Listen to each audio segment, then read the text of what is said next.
este caminar es un camino de fe. Y dentro de esto pues hay muchos matices. No es que la fe tenga variaciones, ¿no? Sino que tiene muchas áreas. Y estamos hablando entonces que vivir una vida de fe implica que nosotros nos volvamos para el Señor un templo santo, un santuario para el Señor. Nosotros seamos un lugar santo para el Señor, nuestra vida, y como iglesia nosotros seamos ese lugar bendito para el Señor. Y estamos estudiando entonces algunas cosas de esas demandas, de esas exigencias que se nos hacen como hijos de Dios a fin de poder construir y levantar un templo santo para nuestro Dios. Amén. Que nosotros seamos constituidos en ese templo santo, ese templo glorioso, ese templo de bendición en el nombre del Señor. Entonces estamos en Primera de Pedro capítulo 2 versículo 1. Lamentablemente a veces hacemos mucho énfasis en todo lo que Dios puede hacer por nosotros. Y es que ¿qué será que Dios no puede hacer por nosotros? Partimos de la base que el eterno Dios es un Dios todopoderoso y que Él cumple sus promesas y que sus promesas para sus hijos son sí y amén. En Él sus promesas son sí y amén. Y partimos de una parte gloriosa que es que nuestro Dios no es hombre que miente, ni es un hijo de hombre. ¿Para qué? Para arrepentirse de lo que ha dicho, de lo que ha decretado. Por lo tanto partimos de esas bases, ¿no? Es todopoderoso, cumple sus promesas, Él está en todo momento dispuesto a hacer lo que por esencia es Él. Entonces, por lo general, las enseñanzas que se dan hoy por hoy son enseñadas basadas en eso. Dios te puede bendecir, Dios hará esto, Dios te dará un milagro, Dios te va a prosperar, Dios te va a llevar abundancia, Dios te va a dar esto, Dios te va a dar aquello, Dios te va a bendecir y todo lo que Dios puede hacer. Entonces la gente, ay, amén, aleluya, gloria a Dios, qué bueno, ay, yo quiero eso, yo quiero. Pero poco se habla de cuál es nuestro compromiso ante Dios. Cuando uno lee, por ejemplo, Deuteronomio capítulo 28, que es el libro que habla acerca de las promesas de las bendiciones, y por lo general la gente se sabe ese texto, los primeros versículos. Y la gente dice, Señor, gracias porque acontecerá que si vivo conforme a tu palabra, estas bendiciones me alcanzarán. Pero cuando uno sigue leyendo el capítulo, luego vienen y dice, pero acontecerá que si no haces conforme a la palabra que el eterno tu Dios te ha dado y no vives conforme a sus mandamientos, estas maldiciones te alcanzarán. Mire, créame que hasta el día de hoy llevo por lo menos 30 años de ser creyente, de ser cristiano. Y hasta el día de hoy no he escuchado la primera enseñanza. No quiere decir que nunca nadie la haya dado, pero particularmente nunca la he escuchado, que hable acerca de estas maldiciones te alcanzarán. Y cuando uno lee el capítulo 28, se da cuenta que la cantidad de versículos que habla de las bendiciones es más pequeñito que la cantidad de versículos que habla de las maldiciones. Porque es que el ser humano de por sí es feliz que le digan todo lo bueno que le va a acontecer. Entonces hablamos de Dios, esto te bendecirá el Señor y esto te dará y el Señor hará esto y aleluya, y el Señor te va a cambiar tu tristeza en gozo, en felicidad, y el Señor te va a vestir con óleo de alegría, y el Señor va a cambiar tu miseria en abundancia, y el Señor va a cambiar tu muerte en vida, y te va a llenar de poder, y te va a llenar de gloria, y tu casa se va a llenar de bendición, y tus hijos se van a llenar de bendición. Y eso es algo glorioso, ¿sí o no? Y ese es por lo general el mensaje. Pero ¿y las exigencias? Las demandas, sí, ya sabemos lo que Dios hace y nosotros, nuestra parte, ¿cuál es? Entonces por eso estamos estudiando esto. Porque el camino de fe es un camino de demanda y de exigencia. Demanda y exige. Por eso cuando llegan los problemas, la gente quiere salir inmediatamente huyendo. Porque no contaban con ese tipo de cosas. No contaban que van a venir ciertas situaciones. que van a venir ciertas condiciones para el creyente. Y si no está preparado, pues sencillamente se volverá atrás. Lo que nosotros estamos haciendo es prepararnos para que cuando vengan aquellas cosas, sepamos que Dios está con nosotros. Dios está con nosotros, pero que también sabemos cómo enfrentar aquella situación y qué debemos hacer en nuestra vida. Entonces estamos en Primera de Pedro capítulo 2, versículo 1 en adelante. Dice la palabra: desechando pues toda malicia, todo engaño, hipocresía, envidias y todas las detracciones. Deseen pues como niños recién nacidos la leche espiritual no adulterada, para que por ella crezcan para salvación, si es que han gustado la benignidad del Señor. Quedamos allí. Ahora, hace 8 días hablábamos de que hay que desechar toda malicia. Hay que desecharla. Recuerde qué significa la palabra desechar, ¿no? Significa pues apartarse, alejarse. Es una decisión que debe partir de nosotros. Y dice que nos alejemos de todo malicia. Esa palabra malicia también la estuvimos entendiendo, su significado, qué significa esa palabra malicia ahí en el contexto. Y pues estamos hablando que esa palabra malicia, que es la palabra griega kakia, que se ha traducido como malicia, significa maldad y toda acción que invite a hacer lo incorrecto. Entonces, que nosotros teníamos que tomar la decisión de alejarnos de todo aquello, ¿sí?, que nos invita o nos puede hacer llegar a lo incorrecto. Lo que estoy diciendo es que nosotros tenemos que rechazar tajantemente todo aquello, toda aquella relación o toda aquella actividad que sé que me puede a mí no generar un valor espiritual. La Biblia enseña y el Señor dijo que se conviertan ellos a ti y no tú a ellos. Pero es que el mundo nos jala. Entonces, cuando usted está allí, lo más probable es que ellos lo hagan descender a usted antes que usted los haga ¿qué? Ascender. Porque es que es más fácil que yo tire a uno de aquí abajo a que uno me suba a mí. Es más fácil, usted está ya en un estado espiritual que va creciendo, va creciendo. De eso se trata. Y es cortar con ese tipo de cosas. No que yo le voy a decir a mi familia, yo no quiero saber nada de ustedes, me voy, no quiero, no. Ellos necesitan de nuestra luz. El mundo necesita nuestra luz. Solamente que no podemos ya es compartir ciertos espacios con ellos que sabemos que no nos van a añadir valor. A ese tipo de cosas son las que tenemos que empezar a ¿qué? A cortar. Si no nos añaden valor espiritual. De eso se trata, desechar, ¿ok? Dejar, alejarse. Entonces dice el apóstol Pedro, sigamos leyendo allí en el versículo 4.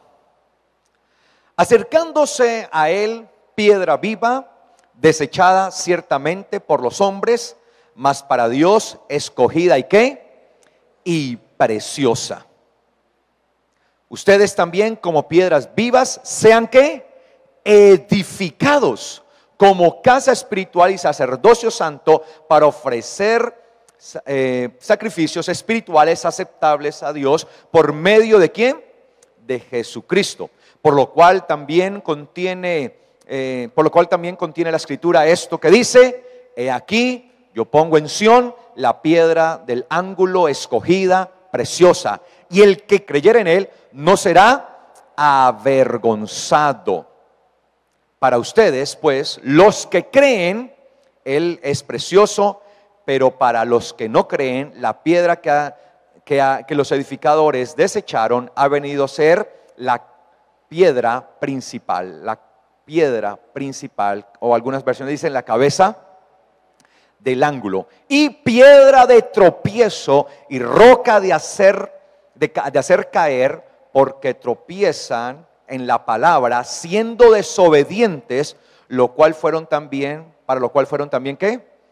Destinados. Mas ustedes son linaje escogido, real sacerdocio, nación santa, pueblo adquirido por Dios, para que anuncien las virtudes de aquel que les llamó de las tinieblas a su luz admirable. Ustedes que en otro tiempo eran pueblo, pero que ahora son no eran pueblo, perdón, pero que ahora son pueblo de Dios, que en otro tiempo no habían alcanzado misericordia, pero que ahora la han alcanzado. Amados, yo les ruego entonces, como a extranjeros y peregrinos, que se abstengan de los deseos carnales que batallan contra el alma, manteniendo buena su manera de vivir entre las naciones, entre los gentiles. Dejemos hasta allí. Hay bastante tela por cortar. Dice el versículo 4: acercándose a él piedra ¿qué? Viva. Acercándose a él piedra viva. ¿Quién es la piedra viva? Jesucristo. Dice la escritura que él es la piedra que desecharon. ¿Quiénes? Los edificadores.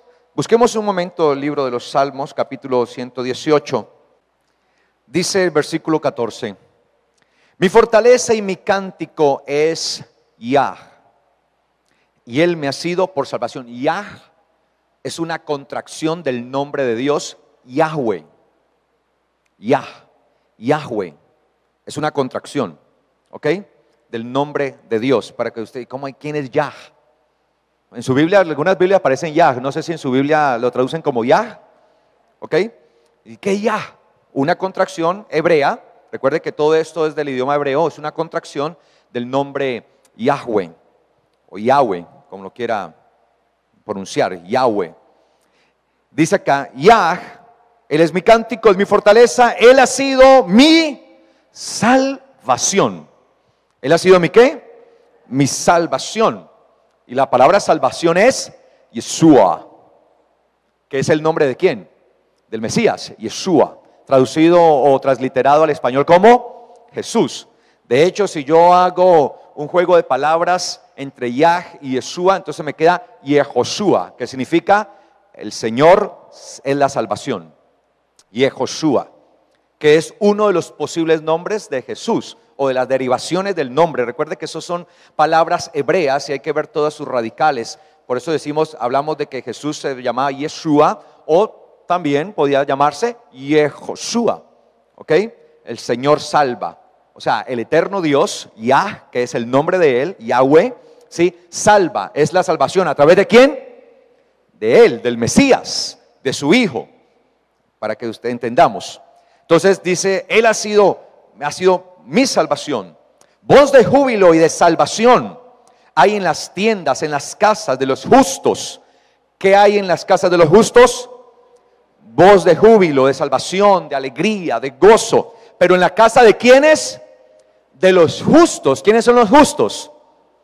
Todos los que han sido justificados. ¿Y qué es ser justificado? Es ser declarado inocente de la culpa que se nos imputaba. Eso es lo que estamos estudiando los días viernes, acerca de la justificación. Estamos estudiando los días viernes, ¿qué es la justificación? Y dice acá, la diestra de Yahweh hace proezas. La diestra de Yahweh es sublime. La diestra de Yahweh hace valentías. No moriré, sino que viviré y contaré las obras de Yah. Me castigó gravemente Yah, pero no me entregó a la muerte. Pregunta, ¿el Señor corrige? ¿Sí o no? Pero tranquilo, no nos va a matar, no nos corrige para matarnos. Pero el Señor dice, mire la expresión que usa, me castigó gravemente Yah. Porque nosotros muchas veces vemos, Dios es amor. Pero es que la Biblia dice que el Padre al Hijo que ama, a ese ¿qué? Disciplina. Y como hijos muchas veces tenemos que ser disciplinados por Dios si es que no nos estamos portando bien. Y dice acá versículo 19, abran las puertas de justicia y entraré por ellas y alabaré a Yah. ¿A quién hay que alabar? A nuestro Dios, al Padre eterno hay que alabar. De Él es nuestra alabanza, de nadie más. Esta es la puerta de Yah, por ella entrarán los justos. ¿Cuál es la puerta de Yah? ¿Quién es la puerta de Yah? Jesucristo. Por ella, por eso Yeshua, Jesús, un día dijo, yo soy la puerta. el que por mí entrare, saldrá a pastos buenos. El que por mí entrare, saldrá. Mire que es la puerta de entrada y de salida. O sea, Él es la puerta de salida en realidad. ¿Sí? Mire que el que por mí entrare, saldrá y hallará pastos. Él es la puerta. Yeshua dijo, yo soy la puerta. El que por mí entrare, saldrá y hallará pastos y tendrá vida eterna. Hay que entrar por esa puerta. El que se niegue a entrar por la puerta gloriosa, que es Yeshua, nuestro Señor, Salvador, Mesías, no tiene salvación. Esta es la puerta de Yahweh. Entonces mire que a Yeshua, otra forma de decirle a Yeshua, ¿cómo es? ¿La puerta de quién? De Yahweh, la puerta del Padre. Entonces Jesús es la puerta del eterno Dios. Por ella entrarán los justos. ¿Quiénes entrarán? Los justos. ¿Quiénes son los justos? Los que han sido declarados inocentes. ¿Y quién declara inocentes? ¿Quién nos declara? Pues Yeshua, a través de la obra que Él hizo. Jesús, Él es el que nos declara inocentes, porque Él es el único verdaderamente inocente que murió a causa de ¿quién? De nosotros, para el perdón de nuestros pecados. Aleluya. Él murió para que nosotros pudiéramos tener la bendición. Si Él no muere, nosotros estaríamos condenados a la muerte eterna. Pero gracias a nuestro amado Señor y Salvador Yeshua, Él sea la gloria. Hoy tenemos salvación y vida eterna. ¿Cuánto le alaban a Él? Al Mesías glorioso. Entonces dice la palabra que Él es la puerta y por ella entrarán aquellos que han sido declarados inocentes, los justos, los inocentes, aquellos que han sido declarados por Él, no porque lo merecíamos, no porque yo fui declarado inocente porque lo merecía, no, siendo culpable y merecedor de la muerte, Él tomó mi pecado y lo cargó sobre Él, amén, sobre sí mismo, aleluya. Y dice acá, versículo 21, te alabaré porque me has oído y me fuiste por salvación. La palabra salvación, Yeshua. La piedra que desecharon los edificadores ha venido a ser la cabeza, Rosh, lo principal del ángulo, lo principal, la piedra principal. Y dice acá, de parte de Yahweh es esto, y es cosa maravillosa a nuestros ojos. Es decir, ¿de parte de quién venía el Señor Jesús? De su mismo Padre, del eterno Dios, de Yahweh. Entonces, el apóstol Pedro, está hablando acerca de cambiar nuestra vida, de desechar todo aquello que no nos permite ser edificados como verdaderos hijos de Dios. Y una de las cosas que tenemos que hacer para poder ser edificados en Yeshua, que nuestra fe sea edificada realmente en Él, pues es acercarnos a Él, y la única manera de acercarnos a Él sencillamente es apartándonos ¿de qué? Del mundo, de las cosas del mundo, de lo mundanal.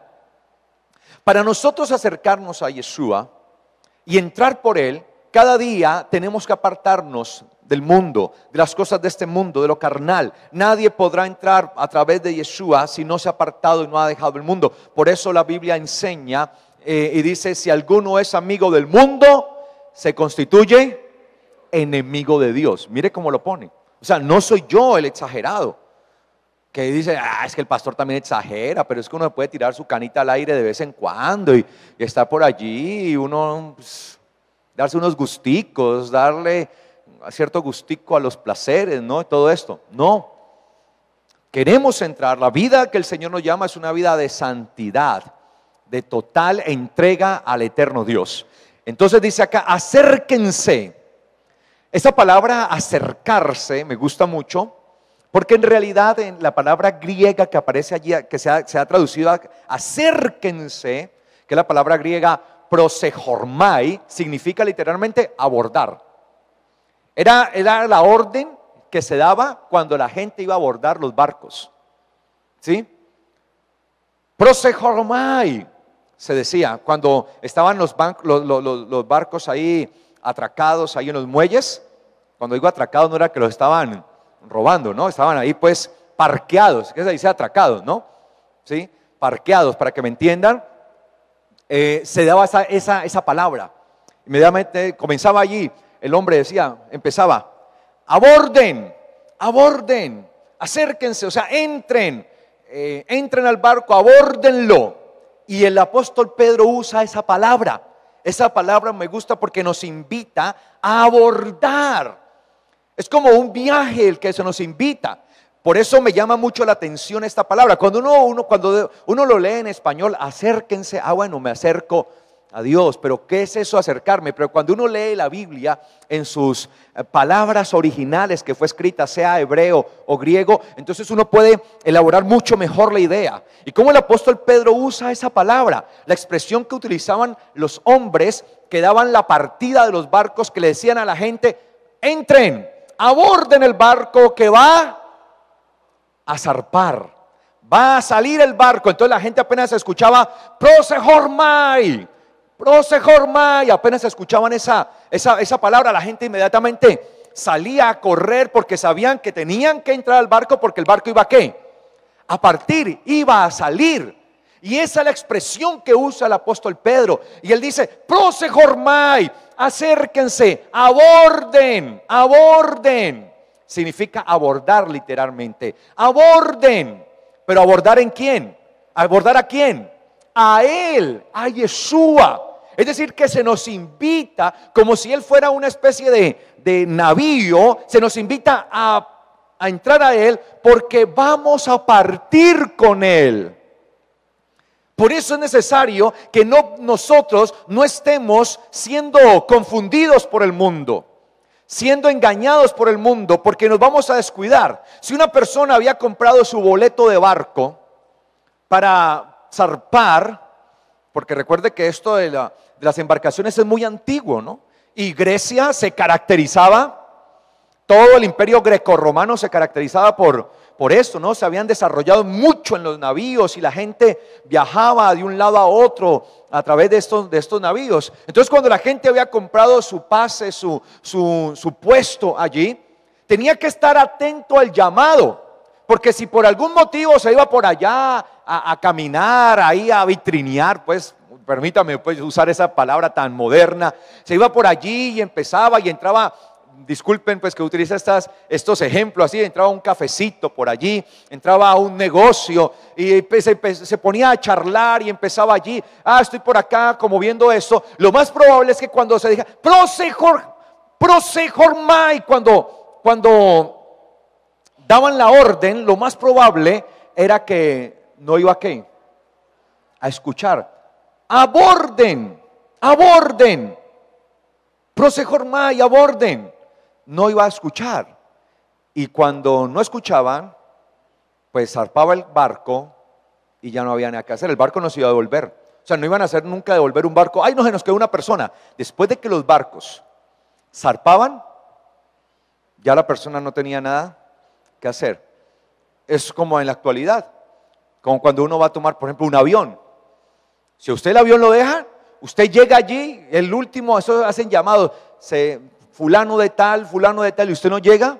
Después de que cierran, en los aviones hay una norma que después de que se cierra la puerta, pero es que el avión está parqueado allí, pero después de que se cierra, está estacionado el avión, pero después de que cierra la puerta, por medidas de seguridad ya no se abre y usted puede estar allí.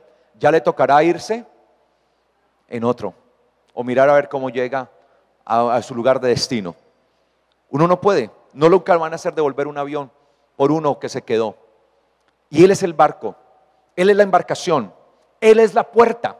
Entonces, entendiendo esto, Él es esa puerta y es esa embarcación por medio de la cual entramos, ¿sí? Y abordamos. Y se nos está pidiendo como hijos de Dios en nuestra fe, que todos los días estemos abordando el barco de nuestro Señor, que estemos nosotros acercándonos a Él, que estemos atentos al llamado cuando se nos diga: aborden.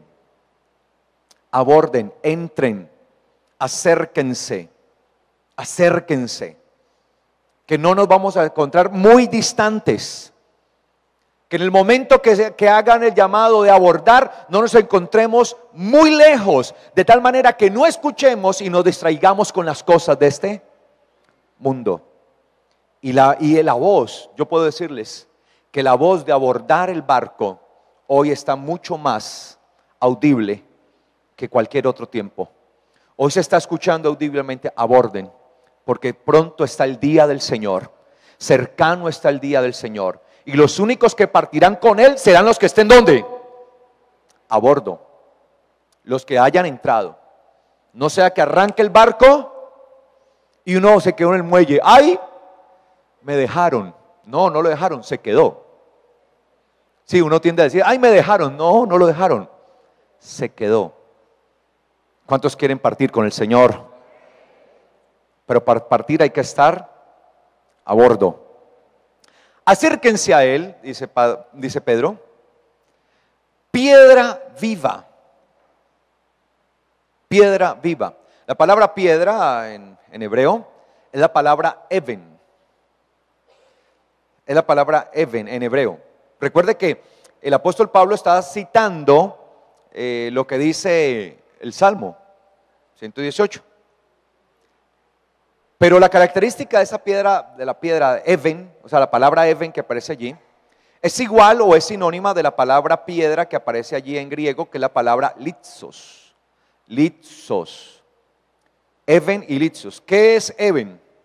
Even, en hebreo, es la piedra que se utilizaba para construcciones, para construir edificaciones. O sea, había mucho tipo de piedras.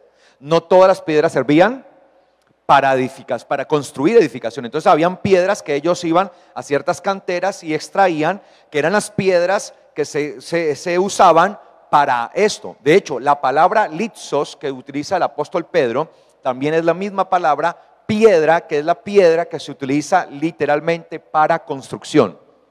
Era la piedra que se usaba para construcción. Es decir, que nos da una idea de que Él es la piedra, pero es la piedra ¿de qué? De la construcción. Y no cualquier piedra. Es la piedra ¿qué? Fundamental, principal, de una construcción. De la construcción. Y dice, acérquense a Él. Piedra viva, desechada ciertamente por los hombres. ¿Qué pasaba? Cuando iban a las canteras a buscar estas piedras, tenían que ser este tipo de piedras que sirvieran para las construcciones.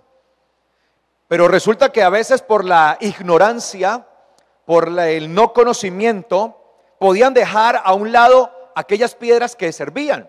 Entonces el apóstol Pedro está citando lo que dice Salmo 118, que nos dice que han dejado a la piedra, a la mejor piedra de construcción, a la piedra principal de construcción, la dejaron ¿qué? A un lado. No la usaron. Fue desechada. Fue hecha a un lado. Fue ignorada. Y esa palabra desechada que usa el apóstol Pedro tiene una connotación mucho más grave. Es la piedra, o es la palabra desaprobada. O sea, desechada, repudiada, desaprobada. La desapruebo, la repudio.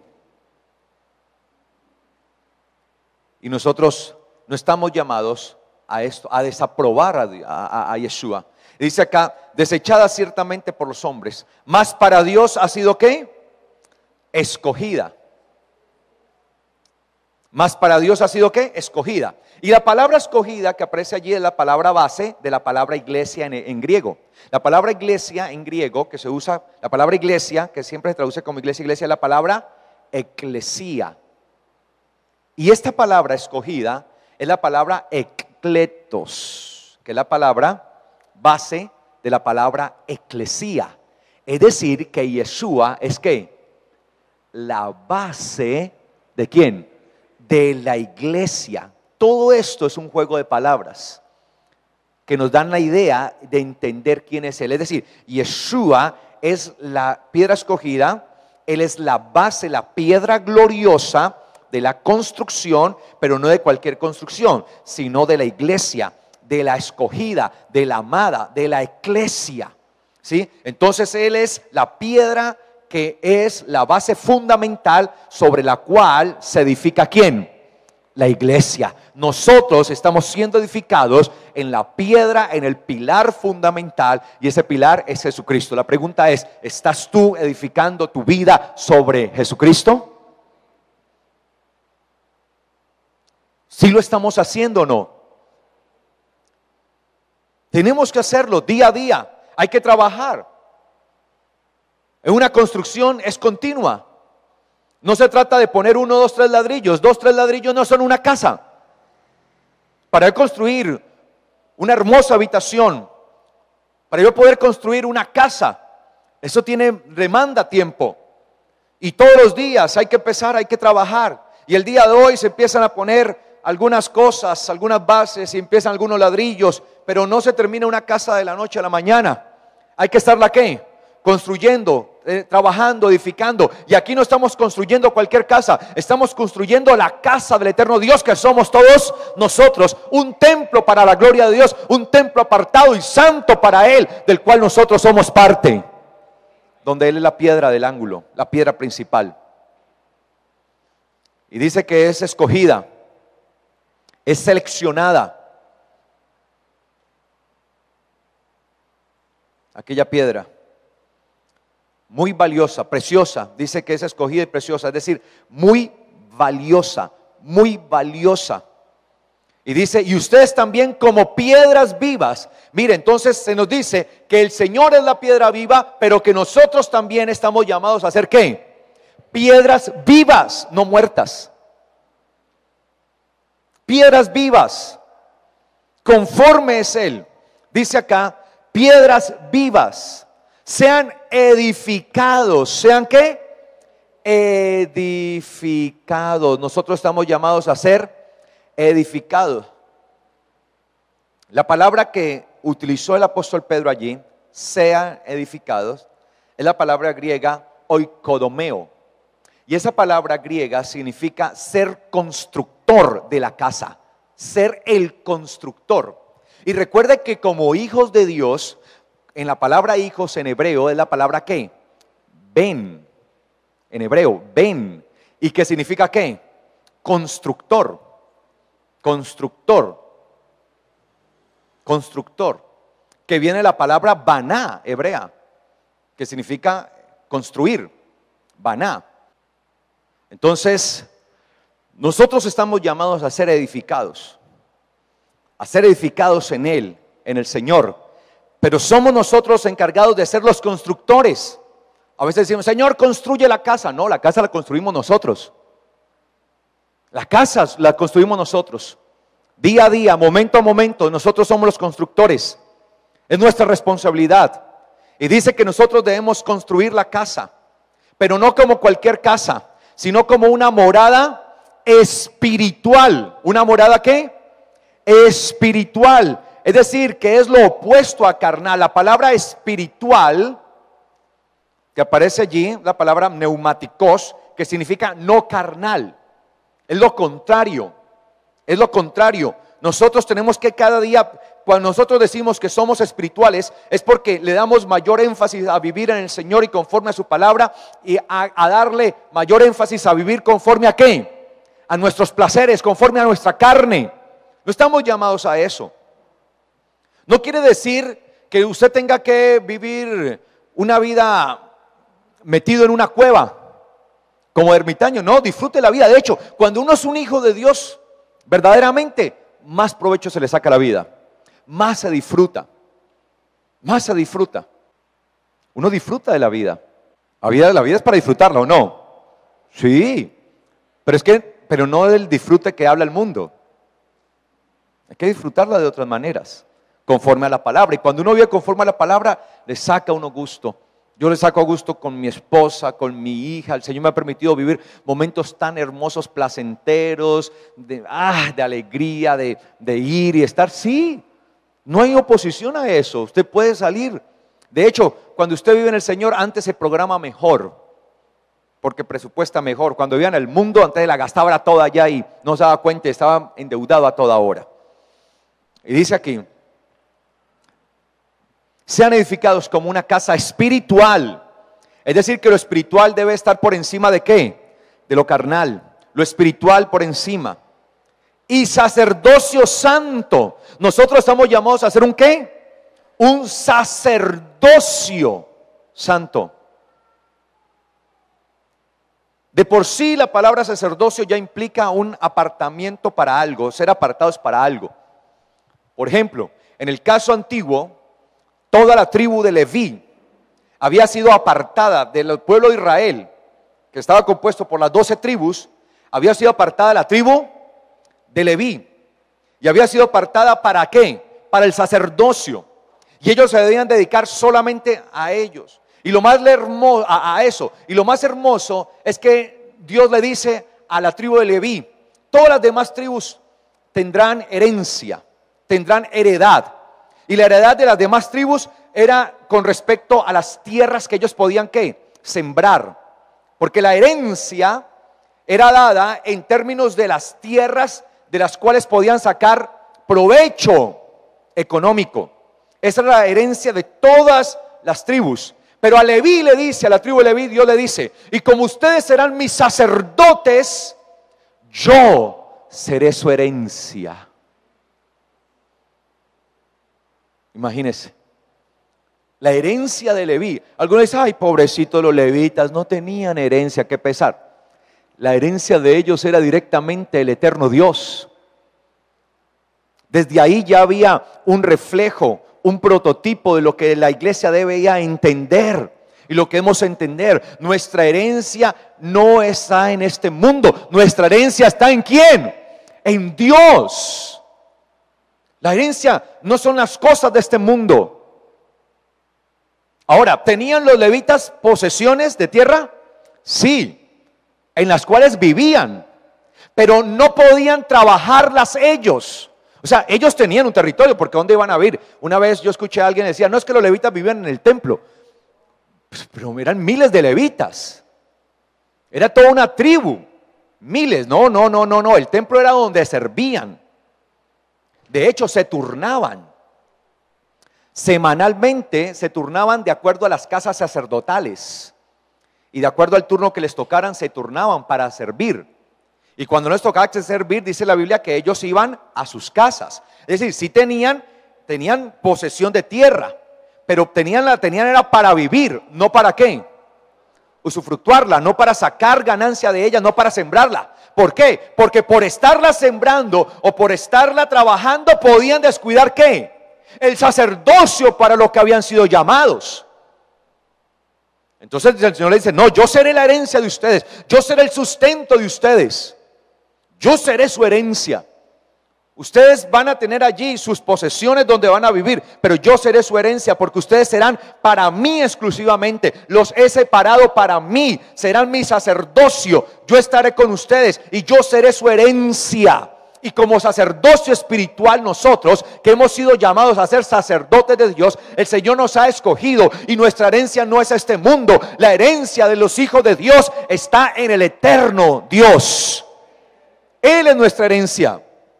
Y no podemos estarnos preocupando entonces por satisfacer las cosas de este mundo, descuidando al llamado que nos ha hecho. Por eso los hijos de Leví no podían trabajar las tierras. Un sacerdote no podía decir: vea, yo como que, uy, esa tierra está como buena, me voy a dedicar a sembrarla y hago un buen sembrado aquí y acá le puedo sacar provecho a esto. No, le era prohibido. Solamente la podía usar ¿para qué? Para vivir. Porque por estar haciendo eso podía descuidar. Y es que eso pasó en tiempos del rey Ezequías. Dice la Biblia que en tiempos del rey Ezequías los sacerdotes se habían ido a trabajar las tierras. Y mientras estaban trabajando las tierras, dice que el templo de Dios había quedado desolado. Y como consecuencia de ello, el pueblo entero se había desenfrenado en el pecado. Y como consecuencia del pecado había venido la maldición ¿a dónde? A Israel, a todo el pueblo, porque no había sacerdotes. No había sacerdotes. Y cuando el rey Ezequías vio esa situación, un descendiente de la tribu de Judá dijo: no, las cosas no son así. Dice que mandó a traer todos los sacerdotes y les dijo: ustedes se van a dedicar a lo que deben dedicarse, a ministrar. Y dice el texto literalmente: dentro de las puertas de los atrios del Señor. Usted no tiene nada que estar haciendo allá, sembrando ni haciendo ningún trabajo por fuera. Es aquí. Y dice la Biblia que el rey Ezequías entonces mandó a pregonar por todo el pueblo, que todo el pueblo, el resto de las tribus, trajeran a la casa del Señor todas las ofrendas y diezmos y primicias necesarios para que los sacerdotes pudieran vivir. de tal manera que ellos se pudieran dedicar a su oficio sacerdotal. Puso la casa en orden Ezequías. Y el pueblo empezó a traer abundantemente las ofrendas. Y dice que cuando el pueblo hizo esto, y Ezequías dice que puso todo en orden, puso la casa en orden, puso a los sacerdotes a trabajar por lo que habían sido separados, y llevó al pueblo a entender la palabra de Dios. Entonces dice la palabra, ahí más adelante, ahí cuando narra en Crónicas, en el libro de Crónicas, en el capítulo 31 dice, y todo el pueblo fue prosperado en abundancia. La bendición viene cuando uno pone las cosas en orden. Yo voy a poner mi vida en orden. Si yo he sido llamado a ser sacerdote del Señor, pues mi prioridad está en ¿quién? En el eterno Dios. Entonces todo esto sencillamente eran sombras que debemos entender hoy, que se aplican a nivel espiritual. Ahora somos sacerdotes a nivel espiritual del Señor. Somos una casa de sacerdotes. El Señor nos ha llamado, nos ha apartado para Él. Por lo tanto, no nos debemos estar enfocando en las cosas de este mundo. Y cuando hablo de las cosas de este mundo, son las cosas banales, triviales, que nos pueden sacar de la bendición de Dios, de la voluntad de Dios, y cosas que nos pueden llevar a vivir una vida carnal, una vida en pecado, una vida apartada de Dios. Yo tengo que poner en mi mirada al Señor, servirle a Él, edificar un templo para Él, donde yo como sacerdote le esté ministrando a Él sacrificios vivos al eterno Dios. Amén. ¿Cuántos le alaban a Él? De eso se trata. Nosotros somos sacerdotes del eterno Dios. ¿Qué somos? Sacerdotes. Y si no lo sabía, ya lo sabe. Por eso dice que somos los edificadores, los constructores de la casa. Es decir, que la casa siempre que se habla acerca de eso, se muestra como que la casa aún está ¿en qué? En construcción.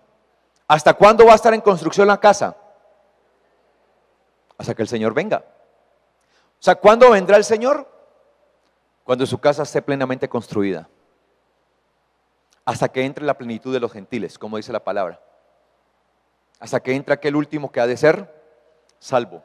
Por eso la iglesia tiene que ver mucho en eso, en cuanto a predicar la palabra. Entonces dice que nosotros somos un sacerdocio espiritual. Mire lo que dice Apocalipsis 5, capítulo 5, versículo 9. Y cantaban un cántico nuevo diciendo, digno eres de tomar el libro y de abrir sus sellos. Están hablando del Cordero, se habla de Jesús como el Cordero. Porque tú fuiste inmolado. Claro, ¿quién fue inmolado? Yeshua, Jesús. Y con tu sangre nos has redimido. ¿Con qué fuimos redimidos? Fuimos limpiados ¿con qué? Con la sangre del Cordero. Es con lo único que puede ser limpiado el pecado del hombre. Redimido. Con la sangre del Cordero. Nos ha redimido para Dios. Ahora, ¿para quién fuimos redimidos nosotros por la sangre de Jesucristo? ¿Para qué fuimos limpiados por la sangre de Jesucristo? ¿Para ser dedicados a quién? A Dios. Ahora recuerden que Dios le dijo a Moisés, tomarás un cordero, lo sacrificarás y tomarás su sangre y la esparcirás. Dios le dice, la esparcirás sobre todos los objetos del templo. O sea, el templo que habían construido, o el tabernáculo en aquel momento, porque no era un templo en realidad, ¿sí? Era un tabernáculo, posteriormente se construyó a un templo, que fue construido ¿por quién? Por Salomón, inicialmente un santuario, un tabernáculo. Entonces dice la palabra, que desde ese momento cuando construyeron el tabernáculo, el santuario Dios le dijo a Moisés, tomarás la sangre y la rociarás sobre todo. Y la rociarás sobre los hijos de Aarón. ¿Quiénes son los hijos de Aarón? Los sacerdotes. Recuerda que Aarón era un sacerdote, era levita. Lo rociarás. Y rociarás sus ropas. Y con la sangre rociarás todas las cosas del templo. Dando a entender que era un elemento de ¿qué? De purificación, de limpieza. Es decir, lo que iba a suceder con nosotros a través de la sangre de ¿quién?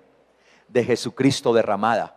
Cuando fue derramada, fue rociada sobre nosotros. Por lo tanto, sobre quien cae la sangre de Jesucristo, esa persona es limpiado de toda maldad. Por eso la palabra dice que la sangre de Jesucristo, su Hijo, nos limpia de todo pecado.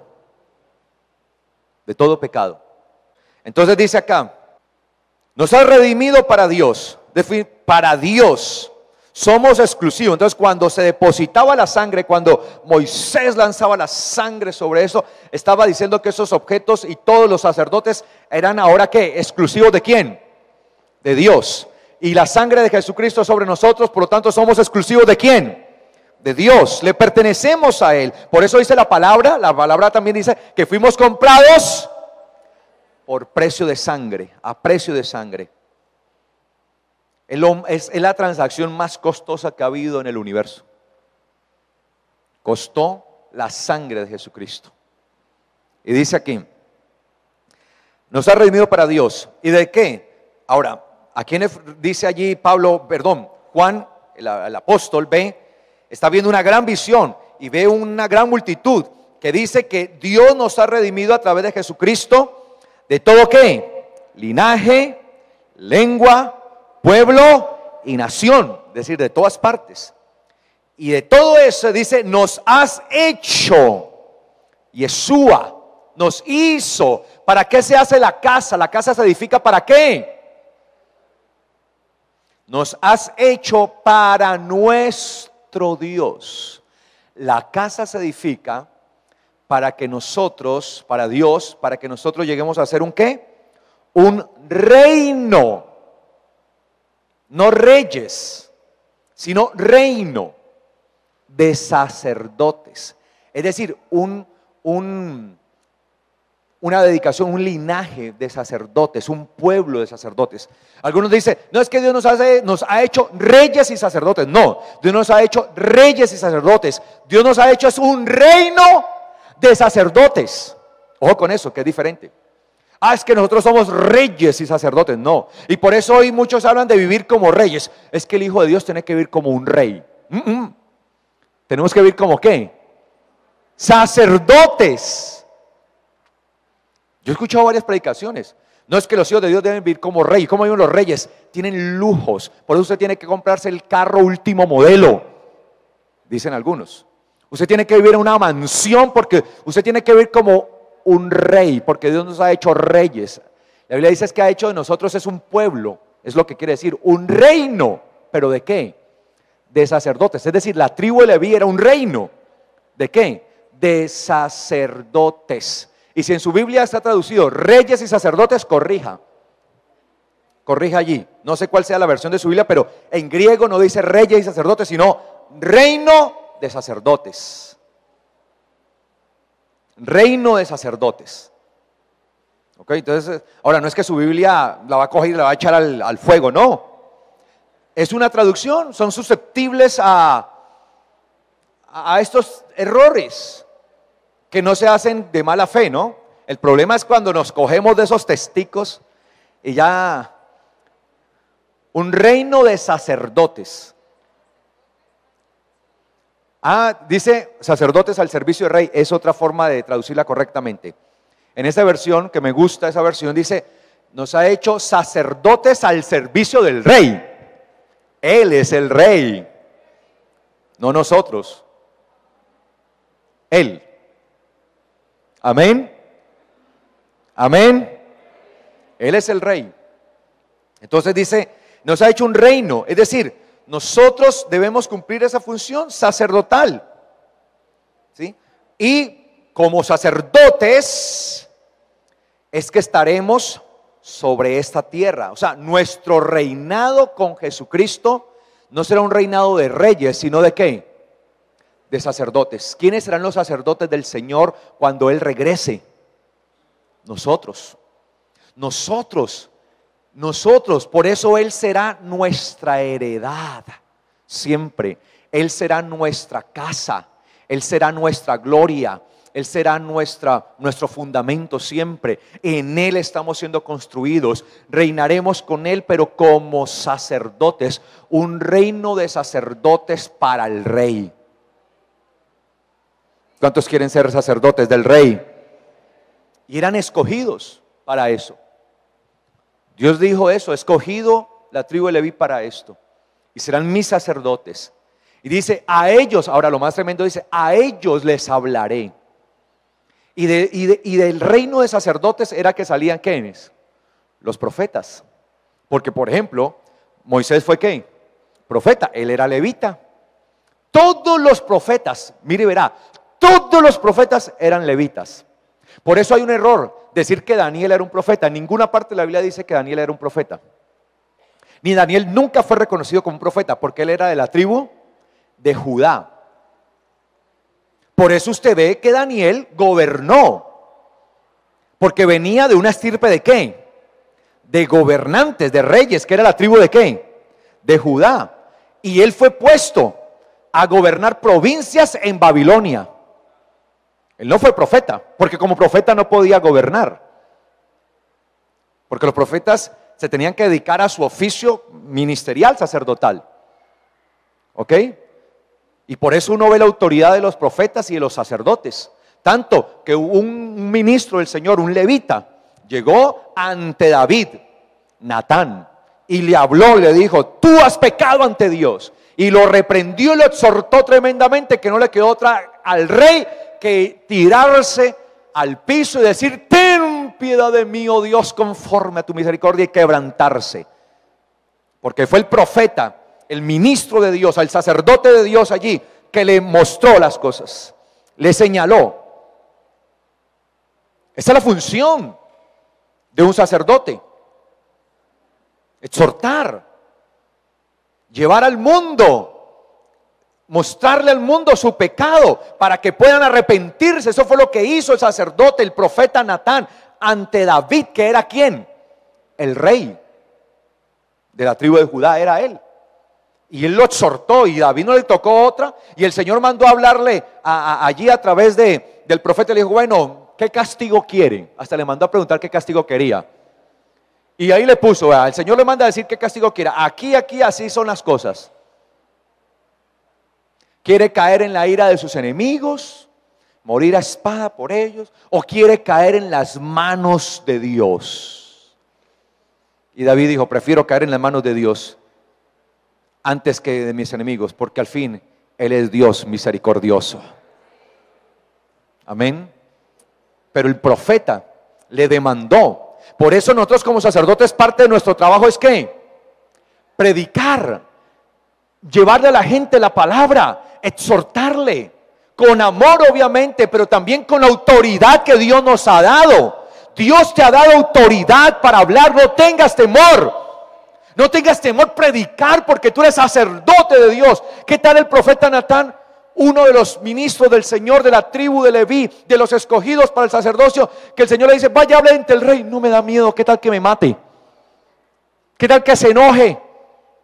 Es que iba a estar ante el rey. Y eso es lo que Dios quiere levantar acá, en este momento, en este tiempo. Un reino de sacerdotes que tengan la valentía de ir y de predicar. Y así los sacerdotes, porque eran ellos los que se encargaban de guiar al pueblo y de construir una casa para el Señor. Y nosotros como sacerdotes construimos la casa del Señor cada día, a medida que predicamos, que llevamos la palabra, que ejercemos nuestro sacerdocio, llevando la palabra, siendo instrumentos elegidos por Dios para ir y hacer esta parte tan hermosa que es la predicación de la palabra. A medida que lo hacemos, construimos la casa, vamos edificando la casa, porque a medida que predicamos, muchos tienen la oportunidad de convertirse al Señor. Por eso dice la palabra, que se conviertan ellos a ti y no tú a ellos. Que los que están allá al servicio del mundo, del pecado de Satanás, se conviertan al Señor y pasen a ser también parte de esos sacerdotes para la gloria del eterno Dios. Amén. Somos sacerdotes del Dios Altísimo. Él es nuestra heredad. Y por eso dice acá, reinaremos sobre la tierra. Mire, ese va a ser aún proféticamente a futuro, cuando el Señor regrese. Estaremos con Él. habiendo sido transformados, y seremos el reino de sacerdotes sobre esta tierra. Aleluya. Vamos a ser el reino de sacerdotes. Vamos a ser nosotros los que ministran. Era el sacerdote el único que tenía de aquel tiempo el privilegio en la antigüedad de entrar una vez al año al lugar santísimo, en donde Dios se manifestaba con toda su gloria y su presencia.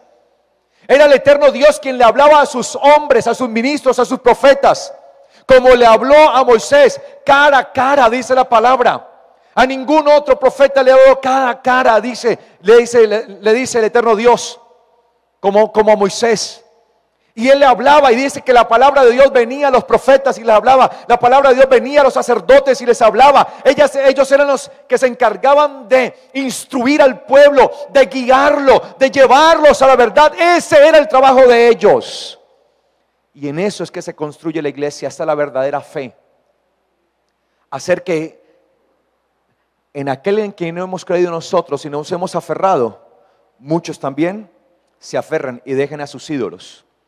Dejen las cosas del mundo para que se puedan aferrar al Señor, pero se necesita un reino de sacerdotes verdaderamente que puedan asumir el compromiso del eterno Dios. Amén. Eso es. Por eso dice la palabra que nosotros hemos sido constituidos en una casa espiritual y un sacerdocio ¿qué? Santo. Es decir, sagrado, es decir, apartado para Dios, escogido para Él, exclusivo para Él. Y mire lo que dice, ¿para qué? Para ofrecer sacrificios espirituales aceptables a Dios por medio de Jesucristo. ¿Cuándo nosotros podemos ofrecer esos sacrificios? ¿Cuándo? ¿Cuándo nosotros podemos ofrecer eso? Dice que, ahora, ¿qué es un sacrificio vivo aceptable? ¿Qué es esto? Dice acá, dice sacrificios espirituales. ¿Qué es un sacrificio espiritual? Ay, levantarme todos los domingos por la mañana o todos los sábados por la mañana para ir al culto. Ay, eso sí es un sacrificio. Levantarme por la mañana para venir al servicio. Madrugar para venir a congregarme. Qué sacrificio tan tremendo que estoy haciendo, pastor. Hay un sacrificio económico, tener que pagar taxi o bus o gasolina para venir hasta acá. Eso sí es un sacrificio muy tremendo. ¿Qué es un sacrificio espiritual? ¿Qué es un sacrificio aceptable a Dios? O sea, ¿cuántos son sacerdotes del Señor? A ver, levante la mano, los sacerdotes, ¿dónde están? La función del sacerdote es ¿qué?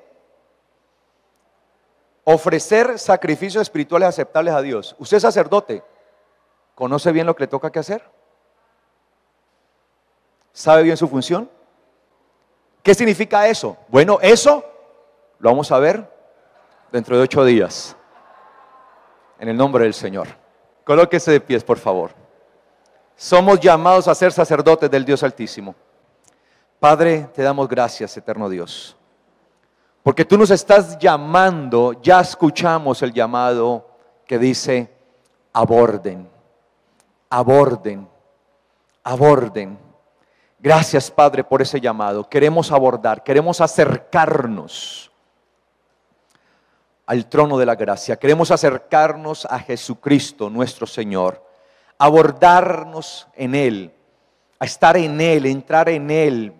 A entrar por la puerta gloriosa, la puerta de Yahweh, que es tu Hijo amado, eterno Dios.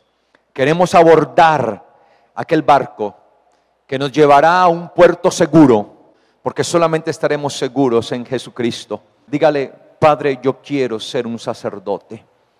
Quiero ser un sacerdote para tu gloria. Quiero ser un escogido tuyo. Quiero ser un elegido tuyo. Entendiendo que ahora mi herencia eres tú, Señor. Tú eres mi heredad. No son las cosas de este mundo, sino tú eres mi heredad, mi gloria. Tú eres, Señor, mi todo. Oh, eterno Dios, gracias. Gracias, eterno Dios. Amén y Amén. Y los sacerdotes del Señor dicen: amén. Gloria a Dios. Que de nosotros se haga un reino de sacerdotes. La casa que se construye en la fe es una casa de sacerdotes. Amén.